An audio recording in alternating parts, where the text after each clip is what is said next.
دوستو السلام علیکم۔ قرآن اور حدیث میں قیامت کے بارے بہت مرتبہ ذکر آیا ہے۔ اللہ کے نبی نے فرمایا، قیامت کے دن کا صحیح وقت ماں سوائے اللہ کے کسی کو معلوم نہیں، لیکن قیامت کی بہت سی نشانیاں اللہ کے نبی نے ارشاد فرمائیں۔ دوستو، بہت سی قیامت کی نشانیاں تو مکمل ہو گئی ہیں، جن میں سب سے اہم حضرت محمد مصطفیٰ کا اس دنیا سے چلے جانا، اور بہت سی ایسی علامات ہیں جو ابھی باقی ہیں۔ اللہ کے نبی نے فرمایا، قیامت اس وقت تک قائم نہ ہوگی جب تک سورج مغرب سے نہ نکلے، یعنی کہ دوستو، قیامت سے پہلے سورج مغرب سے طلوع ہوگا۔ جب سورج مغرب سے طلوع ہوگا تو تھوڑا سا اوپر آنے کے بعد دوبارہ غروب ہو جائے گا۔ احادیث میں آتا ہے، سورج مغرب سے غروب ہونے کے اگلے دن یا اس کے کچھ دنوں بعد اللہ پاک کوہ صفا، جو مکہ میں ایک مقام ہے، ایک پہاڑی ہے، وہاں سے ایک جانور نکلے گا۔ یہ جانور صفا پہاڑی کے درمیان سے نکلے گا۔ اس کے 2 پاؤں ہوں گے، سر پر سینگ ہوں گے اور ایک دم ہوگی۔ یہ جانور بہت تیزی سے مکمل زمین کا چکر لگائے گا۔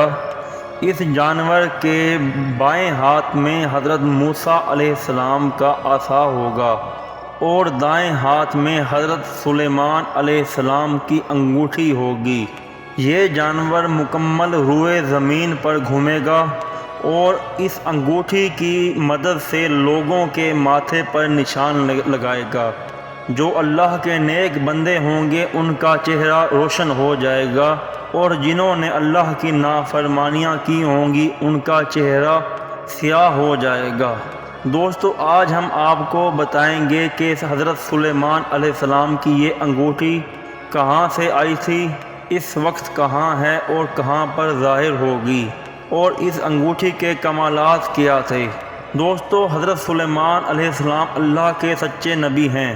اللہ پاک نے حضرت سلیمان علیہ السلام کو زمین و آسمان کی بادشاہت عطا فرمائی۔ حضرت سلیمان علیہ السلام اللہ کے واحد ایسے نبی اور بادشاہ ہیں جن کی زمین پر تمام مخلوقات پر حکومت تھی۔ تمام انسان، جن، پرندے، جانور، خواہ وہ سمندر کے اندر ہوں یا خشکی پر ہوں، سب کے سب حضرت سلیمان علیہ السلام کے تابع تھے۔ اللہ پاک نے حضرت سلیمان کو بیت المقدس بنانے کا حکم دیا۔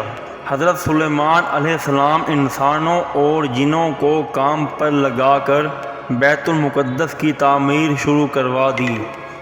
بیت المقدس کی تعمیر میں پتھروں کے ساتھ لوہا بھی استعمال ہوا تھا۔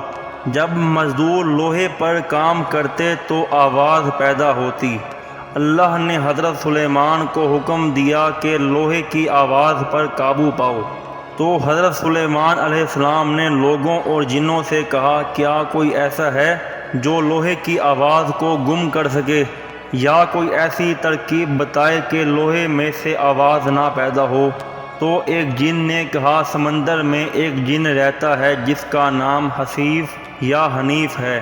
حضرت سلیمان نے اس سمندری جن کو بلا لیا۔ اس سمندری جن نے اپنے جادو کی مدد سے لوہے کی آواز کو غائب کر دیا۔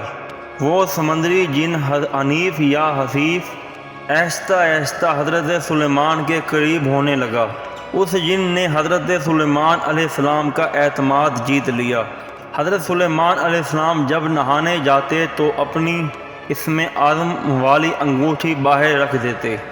ایک دن جب آپ نہانے کے لیے گئے تو حنیف یا حسیف جن وہ انگوٹھی چرا کر بھاگ گیا۔ جن نے اس انگوٹھی کی مدد سے حضرت سلیمان علیہ السلام کی شکل اختیار کر لی۔ جن حضرت سلیمان کی شکل اختیار کر کے لوگوں میں آ گیا اور کہا، میں سلیمان ہوں۔ لوگوں نے بھی جن کی باتوں پر اعتماد کر لیا۔ ادھر حضرت سلیمان علیہ السلام انگوٹھی گم ہو جانے کی وجہ سے پریشان تھے، لیکن بہت جلد ہی لوگوں کو شک ہونے لگا کہ یہ حضرت سلیمان علیہ السلام نہیں ہیں۔ اس وقت کے ایک مشہور بزرگ نے اس جن سے امتحان لینا چاہا۔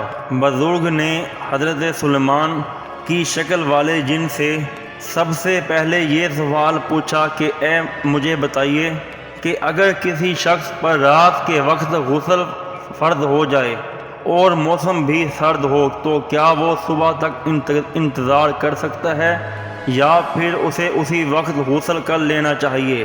جن نے جواب دیا اگر وہ اسی وقت غسل کر لے تو بہتر ہے ورنہ صبح کے وقت کر لے۔ اس بزرگ نے حضرت سلیمان کی شکل والے جن سے اور بھی کئی سوالات پوچھے جن کا جن نے بہت اچھا جواب دیا۔ اب لوگ ذہنی طور پر الجھ گئے تھے۔ ادھر حضرت سلیمان اپنی غلطی پر روتے اور اللہ سے معافی مانگتے۔ ایک روز آپ حسب معمول اللہ کی یاد میں تھے کہ ادھر سمندری جن بھی دریا میں نہانے کے لیے گیا۔ وہ اس میں آدم والی انگوٹھی سمندری جن کے ہاتھ سے گر گئی۔ بہت کوشش کے باوجود بھی اس کو نہ ملی۔ دوسری طرف حضرت سلیمان دریا کے کنارے بیٹھے ہوئے تھے تو ان کو بھوک لگی۔ کچھ لوگ مچھلی پکڑ رہے تھے۔ حضرت سلیمان نے ان لوگوں سے مچھلی مانگی تو ان میں سے ایک شخص نے کہا کہ ابھی تو ہم آئے ہیں، ہمارے پاس کچھ نہیں ہے، لیکن جب کچھ مچھلیاں آ جائیں گی تو میں آپ کو دوں گا۔ شام کے وقت وہ مچھیرا بہت سی مچھلیوں پکڑ کے لایا اور ایک مچھلی حضرت سلیمان کو دے دی۔ جب حضرت سلیمان نے اس مچھلی کا پیٹ چاک کیا تو اللہ کے حکم سے اس مچھلی کے پیٹ میں آپ کی انگوٹھی موجود تھی۔ حضرت سلیمان نے وہ انگوٹھی پہنی تو آپ کے اندر آپ کی تمام تر طاقت واپس آ گئی۔ حضرت سلیمان نے اللہ کا شکر ادا کیا اور واپس اپنے محل چلے گئے۔ محل جا کر آپ نے حکم دیا کہ حنیف جن کو پکڑ کر لایا جائے۔ چنانچہ اسی وقت دو بہت طاقتور جن اس جن کو گرفتار کر کے لے آئے۔ حضرت سلیمان نے اس کو ایک تابوت میں بند کر کے اپنی انگوٹھی کی مدد سے تابوت پر مہر لگا دی اور اس تابوت کو سمندر میں پھینک دیا۔ دوستو، حضرت سلیمان علیہ السلام کی انگوٹھی فرشتے لے کر آئے تھے اور اس انگوٹھی پر اسم اعظم لکھا ہوا تھا۔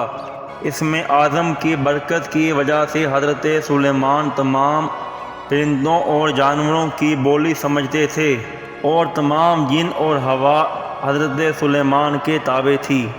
دوستو، جب بیت المقدس کا کام مکمل ہونے والا تھا تو ایک دن حضرت سلیمان اپنے عصا کے سہارے کھڑے ہوئے تھے کہ حضرت اسرائیل نے آ کر آپ کی روح کو قبض کر لیا، لیکن اللہ نے عصا کے سہارے آپ کو کھڑا رکھا۔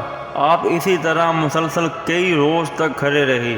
تمام انس اور جن سمجھتے تھے کہ آپ ہماری دیکھ بھال کر رہے ہیں، اس لیے تمام انسانوں اور جنوں نے بیت المقدس کا کام اچھی طرح کیا۔ پھر جب بیت المقدس کا کام ختم ہو گیا تو اللہ نے دیمک کو حکم دیا کہ آپ کے عصا کو کھا لے۔ دیمک آہستہ آہستہ آپ کے عصا کو کھانے لگی۔